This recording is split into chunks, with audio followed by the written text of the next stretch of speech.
Good morning all. सकाळ सकाळ घरातली कामं लवकर आवरून घेतली की बाकीच्या कामांना पण बराचसा वेळ देता येतो. त्याच्यामुळे आज आहे ना बऱ्यापैकी लवकर कामं झाली आणि आज जेवणासाठी बनवलं होतं पुरणपोळी, मुळ्याची भाजी जी मम्मीला आवडते, काजूची भाजी जी आपली असते जी आता सीझनमध्ये, कुळदाची पिठी आणि भात.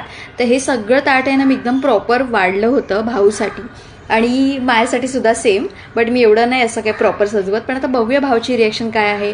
आणि ही आहे भाऊची रिॲक्शन. तर त्याला ना मुळ्याची भाजी नाही आवडत म्हणून तो काढत होता आणि विचारत होता की मला हे पाहिजे, काय बोलतात, पुरणपोळी पाहिजे. आता ना मम्मीनी इकडे छान छान गोष्टी आणल्या होत्या. म्हणजेच आहे ना मग आणला होता, बकेट आणली होती छान जोयोची आणि आहे ना पहिल्यांदाच असं आणलं त्याच्यामुळे ना ही ग्रे कलर मला खूप जास्त आवडला. सुपडी आणली होती आणि हा टब इतका मजबूत होता, हा जुना झाला होता म्हणून. संध्याकाळच्या वेळेला सोबत चहा नाश्ता केला जो आम्ही नेहमीच एकत्र करतो. आता तुम्हाला आठवतं आहे का की ना मी बटर आहे ना फ्रीजमध्ये ठेवलं होतं काही दिवसांपूर्वी. तर तेच बटर आता काढते मी बाहेर. म्हणजे ना जास्तच आणलं होतं त्याच्यामुळे ना असे पीसेस करून ठेवलं होतं. तर विचार केला की सगळं बटर आपण बाहेर नाही ठेवू शकत आणि जेव्हा पाहिजे तेव्हा आपण ते मेल्ट करून नाही घेऊ शकत. त्याच्यामुळे बाहेर ठेवलं थोडं थोडं तर मेल्ट झालेलं असतं ऑलरेडी आणि आपल्याला ते ब्रेडला लावून खातासुद्धा येतो. बघितलात अशीच आहे मी.